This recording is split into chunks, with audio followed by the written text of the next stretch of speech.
वो समझिएगा बात, करीब आने का और कुर्ब का क्या फायदा होता है। दुनिया की मसला है फिक़ह का, उलमा तशरीफ फरमा है, दुनिया की जितनी मस्जिदें हैं हर मस्जिद का ये कायदा कुलिया उसूल है, आप इमाम साहब के पीछे नमाज पढ़े, जो दाईं साइड पे बंदा खड़ा हो उसे ज्यादा सवाब मिलेगा। जो नमाज पढ़ते वो सुभान अल्लाह की आवाज, दाईं साइड पे जो भी खड़ा हो इमाम साहब के वो ज्यादा सवाब का मुस्तहिक ठहरता है। एक करीब की बात कर रहा हूं, फिक़ह का मसला बयान कर रहा हूं, करीब होने का मसला सुनिए। दाईं साइड पे सवाब ज्यादा, लेकिन दुनिया में एक मस्जिद ऐसी भी है उसका नाम है मस्जिद नबवी शरीफ। उसका कायदा कुलिया कुछ और है। वहां ये है कि वहां का नमाजी इमाम की बाईं जानिब खड़ा हो सवाब ज्यादा मिलता है।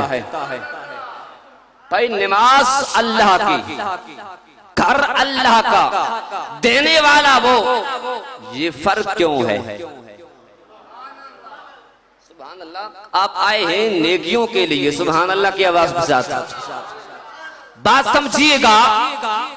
नमाज अल्लाह की, घर अल्लाह का, देने वाला अल्लाह है, तो फिर ये फर्क क्यों रखा?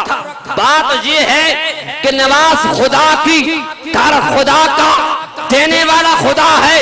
बताना ये चाहता है लोगों, मेरे महबूब का रोजा पूरी दुनिया में इधर करीब पड़ता है, वहां जाओ तो उधर करीब पड़ता है। नमाज मेरी है, सवाब मैंने देना है, लेकिन देखना महबूब को है, कौन मेरे महबूब को कितना करीब आया, सवाब ज्यादा दूंगा।